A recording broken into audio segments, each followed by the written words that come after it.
Une minute de silence ce matin au cimetière chrétien de Deir el-Saada pour rendre hommage à l'aspirant Mayo, mort pour la cause algérienne en 1956. Parmi l'assistance, Yvette, la sœur d'Henri. 57 ans après la mort de son frère, elle livre encore les détails d'un souvenir très fort. Le dimanche, il est revenu vers 1h, 13h, 14h. Il était aussi, j'ai jamais vu quelqu'un d'aussi rouge. Et il est venu et il a dit la première parole qu'il a dit: où sont mes affaires? Tu avais promis de rester avec nous, nous venions de perdre notre père. Non, je dois repartir. Les affaires sont là, il s'est habillé, il est venu vers moi puisque j'étais près de la porte de la chambre.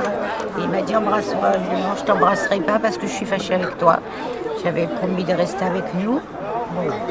Et c'est lui qui s'est baissé, il m'a mis sa joue contre mes lèvres. Je l'ai embrassé, bien sûr. Il a embrassé ma mère, il est parti. On l'a jamais plus revu.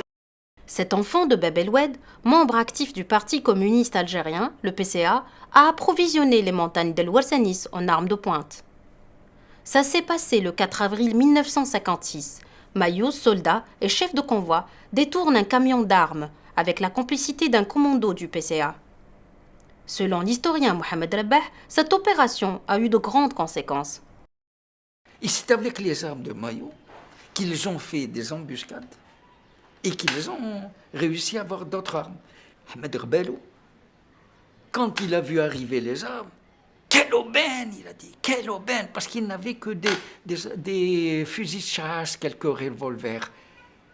Et la Thompson, par exemple, c'est le chef du commando, le premier chef du commando au maquis de Cherchel, Abdelhak, qui l'a eu entre les mains. Et avec la Thompson et d'autres armes, ils ont fait tout de suite après, ils ont monté une embuscade où ils ont réussi à ramener des armes. Peu connu du grand public, Henri Mayo fait partie des justes qui ont donné leur vie pour l'Algérie. Les survivants de la guerre de libération témoignent.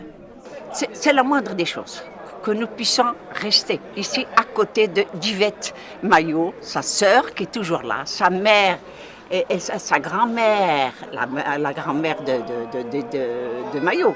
Elle est enterrée ici, ils sont ici depuis plusieurs générations. C'est la moindre des choses. Cette initiative citoyenne est le fruit d'une action menée depuis plus de 15 ans. Son but, ne jamais oublier les martyrs tombés au champ d'honneur.